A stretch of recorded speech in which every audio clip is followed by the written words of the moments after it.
They secretly make their burgers out of people in this gruesome restaurant. The game is called Meat. Today, I will tell you what kind of establishment this is, how they came up with the idea, and what eventually happened to the restaurant owner. Watch until the very end to find out everything. The game begins with the main character and his brother inheriting a restaurant from their father. The restaurant, in turn, is emptying out day by day and is nearing closure. For what reasons? The client is coming in now. You'll understand everything. The main character is clearing dirty dishes from the tables. Here comes the first and only customer. Good evening. Can I please have a burger with a fresh salad?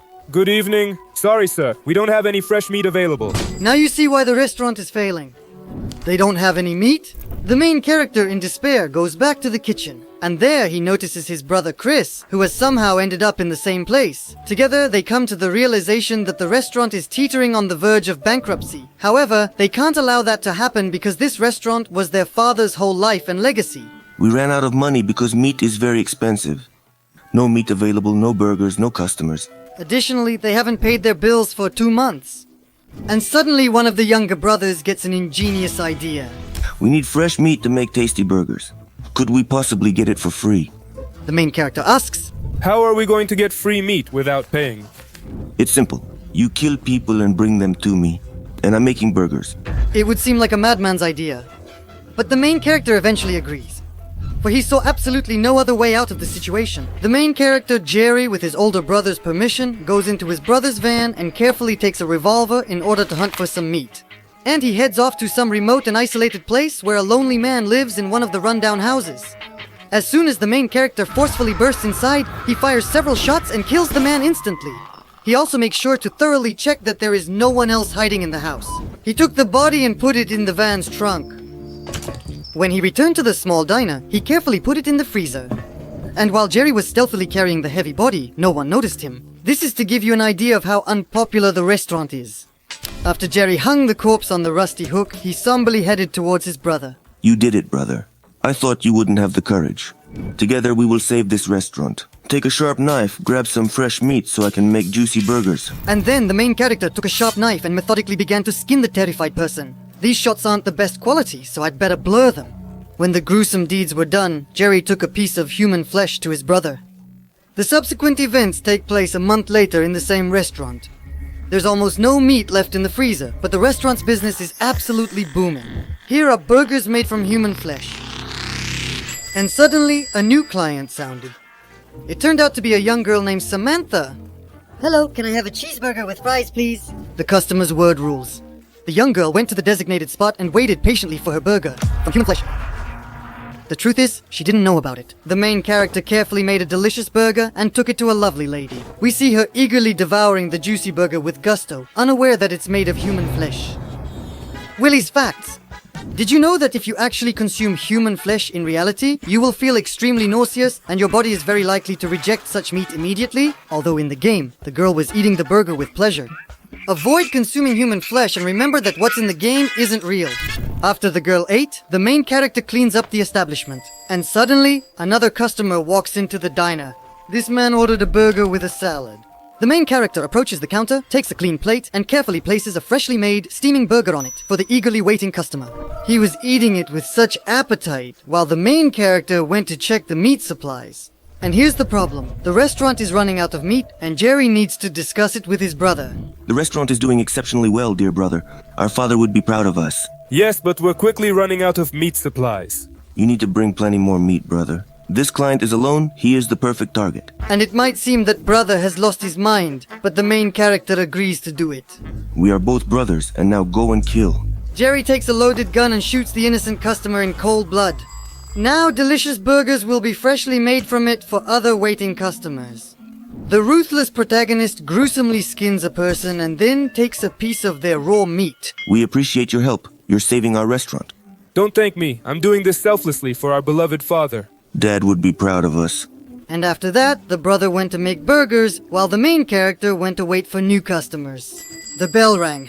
New client? It turned out to be a man in a police uniform. He seemed to have forgotten something. Good evening. I need to urgently talk to Chris Burns. What does he need from Jerry's brother? A man went missing a month ago. The witness saw his brother's van parked near the house. What a complete disaster. The main character was actually in his brother's van at the time, doing those horrible, unforgivable things. Now Jerry is starting to justify his brother. Don't worry, I just need to ask him a few quick questions, that's all. The protagonist calls his brother. Chris in turn says... Relax, brother. I'll talk to him. I'll sort everything out. And Chris, feeling completely relaxed, calmly goes to deal with the cop. It turns out Chris had a concealed gun with him, and instead of attempting to negotiate with the cop, he suddenly pulled it out and fired several rapid shots. After he did that, he quickly returned to Jerry. Hurry up, grab his body. The main character drags the injured policeman's body to the large cold freezer, and now they will undoubtedly face serious problems. Obviously, they will be actively looking for the policeman, and it's obvious that they know his whereabouts. The reason for the policeman's murder can be learned from a conversation with his brother. I never thought I would have the courage to kill someone. He told me that he would have to take me to jail. But my brother assures me that they will be fine. There's now sufficient meat for the next 2 months. What's up with the cop? They will be looking for him. What will they do? Relax, brother. I will sell the car. Everything will be fine. And an entire week quickly goes by. It's raining outside and the clients are unlikely to come now. But Chris is nowhere to be found, leaving everyone in suspense. The main character desperately tries to find him in the freezer, but there are only dead bodies there. Meanwhile, Jerry went outside to call his brother for help. Chris, where are you? Jerry's brother wasn't there. He went back inside the house and suddenly, without warning, the lights went out. The main character went into the walk-in freezer and all the meat that had been stored there had mysteriously disappeared. The door of the freezer seems stuck and won't fully close. When the main character attempted to go outside this time, the door was inexplicably locked, preventing exit. Who the hell did this? Jerry went into the bathroom and nothing happened. But when he cautiously stepped back into the dimly lit kitchen, the terrifying skinless man suddenly attacked the protagonist. But it turned out to be just a dream. Whew. Now Jerry finally finds his lost brother. He was found in the freezer for some unknown reason. We're doing great, brother.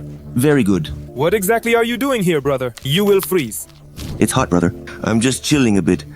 I need your help. Got it, brother. What do you need? And Chris suggests, There is someone homeless outside. He is bothering our clients. I need you to take him out now. guess what the main character is doing? Agreed.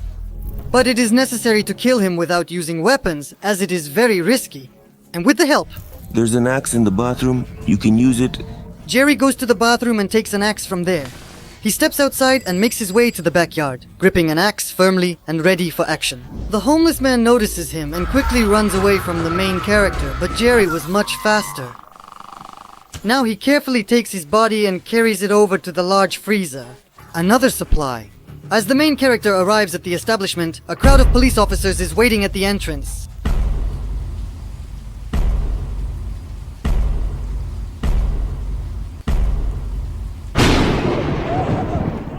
A year later, the main character quietly sits in a small, white, harmless room. A medical doctor enters the room. Please have a seat. The main character initiates a conversation with the doctor. Are you ready to talk, Jerry? I'm confused. I know I've done some truly terrible things. Admitting your mistake is the crucial first step. Why did you kill those people? The protagonist replies, I did it solely to rescue my father's beloved restaurant. I did it together with my brother. With your brother, it's impossible, Jerry. "What's the doctor saying?" After my father's death, he was the only one who stayed by my side. Where is he? I'm deeply sorry for what happened to your beloved family.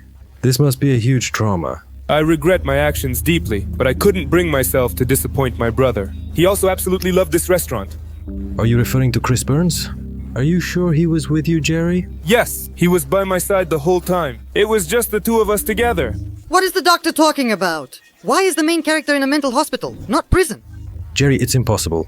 Your brother was in a car accident just like your father. They both died, Jerry. No, he's alive. He was with me. I will give you some extra time alone. The protagonist understands everything. It turns out that everything that happened, everything he did alone. And no brother had asked him to commit these terrible acts. But suddenly the room is filled with the lifeless corpses of people whom Jerry had gruesomely torn apart, all by himself. And with them appears Chris, emerging from the shadows. I'm incredibly proud of you, brother. And with that, the game ends. It reminded me of the characters from the movie Fight Club, but I won't spoil it for you. See for yourself, you'll find out. Jerry wouldn't have actually done such a thing, but given the extreme circumstances and his deep psychological trauma, he projected all his suppressed inhuman tendencies onto the mental image of his brother. And because of this situation, he dared to commit such terrible and unthinkable things. Connect with us online.